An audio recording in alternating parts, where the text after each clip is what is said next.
Hello guys, welcome to GRS Talks. In this video, I am going to explain about the TCS aptitude questions which is asked in the previous TCS NQT Ninja and digital questions. In this PDF, we are having 25 aptitude questions which is asked previously. So in these 25 questions, every video I will explain 5 questions, because if I explain all the 25 questions in a single video, it takes so much time and that video length will be increased and you may feel bored.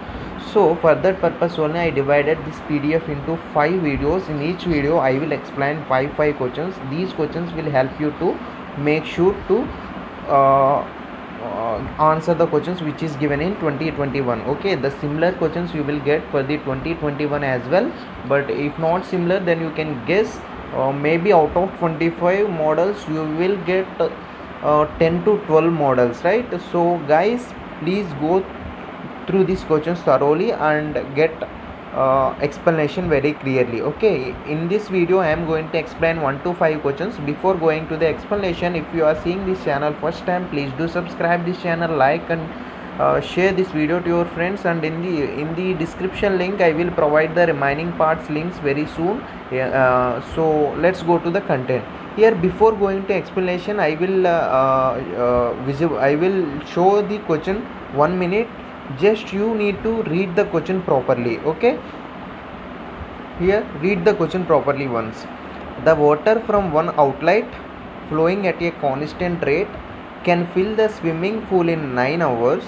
The second water from second outlet flowing at a constant rate can fill up the same pool in approximately in 5 hours. If both the outlets are used at the same time, approximately what is the number of hours required to fill the pool?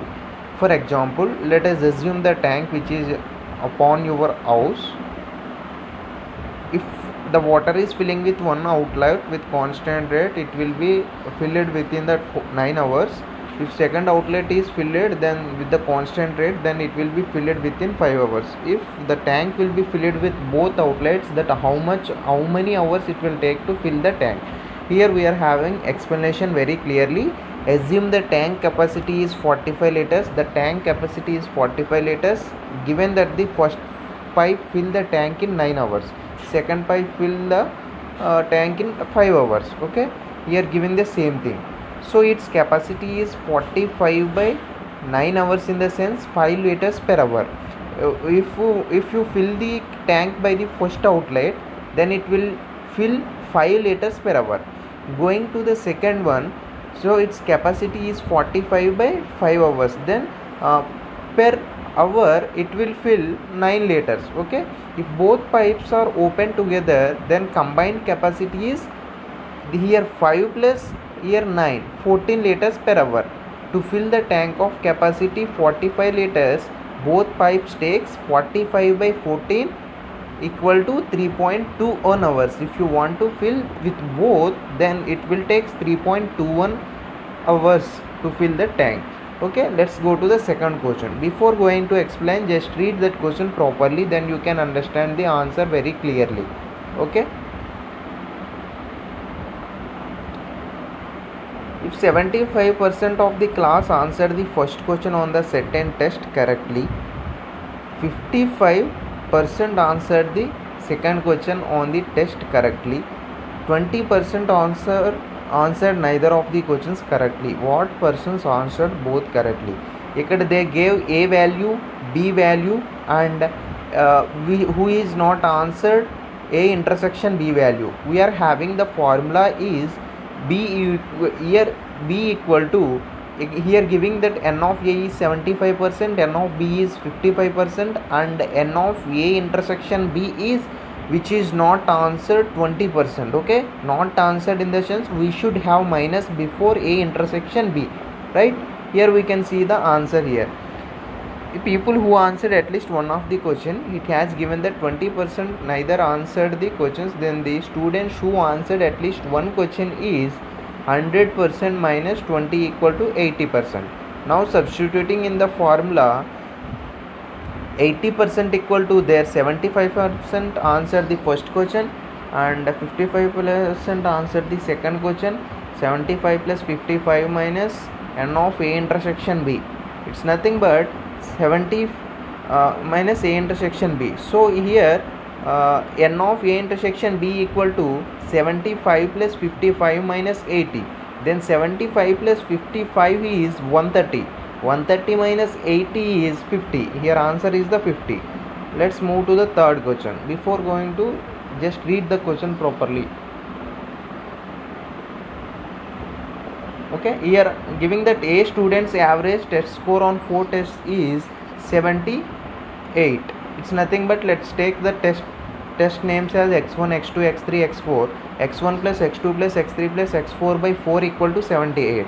What must be the student's score on the fifth test for the student's average score on the fifth test to be 80? Here giving that x1 plus x2 plus x3 plus x4 plus x5 by 5 equal to 80. We should find the x5 value. And okay guys, let's see the answer here. Sum of the observations by number of the observations equal to the average. Here giving that, so sum of 4 test scores equal to 78. Then 78 into 4 equal to 312. Sum of 5 test score equal to 80. 80 plus 80 into 5 equal to 400. We can find by using the fifth test score is 400 minus 312. The answer will be the 888. Here we are having the alternative solution also. If the student scores 78 in the fifth test also, what could be his average? No change. Is it correct? Is it not? Yes. But to bring the average 80, he must have scored enough marks extra so that above 5 subject scores increased up to 80. He should score 2 into 5 equal to 10 runs extra in the fifth subjects. Here nothing but 78 plus 10 equal to 88. It's a very tricky solution. In alternative method is very tricky solution. If you understand the logic, then you can answer the question very clearly. Okay, here mentioning that if the fifth person score is also 78, then your average will be 78. But here telling that after joining the fifth person, your average should be 80. In the sense here 2% should be increased for the every person. 2 into 5 is equal to 10. 78 plus 10 equal to 88. Answer will be the 88. Tricky solution. Let's move to the fourth one. Let's see here question properly. Read the question properly. 1 minute, then I will explain clearly. Okay. Rural households have more purchasing power than do urban households at the same income level. Since some of the income urban and suburban households use for food and shelters can be used by the rural households for the other needs. Which of the following inference is best supported by the statements made above? Okay, he is telling that rural households have more purchasing power than do urban households at the same income level. Since some of the income urban and suburban households use for food and shelters can be used for rural households of other needs. Which of the following inference best supported? Here giving that answer, if average rural households includes more people, then how come they have more purchasing power? In fact, they have less purchasing power as they have to feed more people. Option here ruled out, right?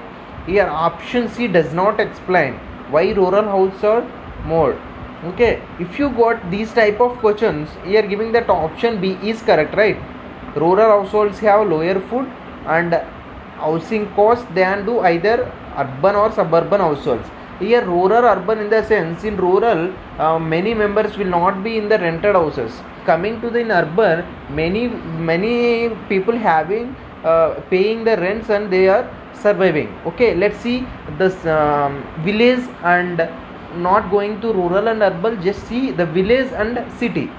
In village your cost of living will be less. In city your cost of living will be more. It will be shown here option B. Rural households has lower food and housing costs. And for getting food and surviving and for to stay house, it will take only less cost compared with urban and suburban households. It will be mentioned in the option B. Let's move to the fifth question. It's the last question for this video, and 6 to 10 questions will be explained in video part 2. Then 10, 11 to 15 is another video, 16 to 20 is another video, 21 to 25 is another video. Let's see here. Josie is a student of horticulture in the University of Host.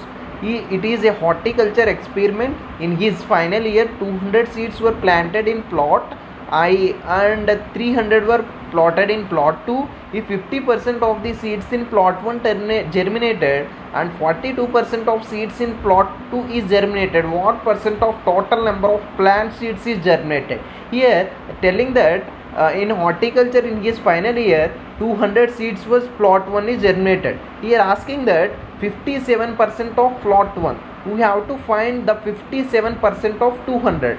57% of 200 is nothing but 114, and second one is 42% of 300 is 126. The answer will be the 126 plus 114, 240. Okay, here answer is 240, but here asking what percent level. Okay, 240 out of here 200 plus 300, then here 500, 240 plus 500.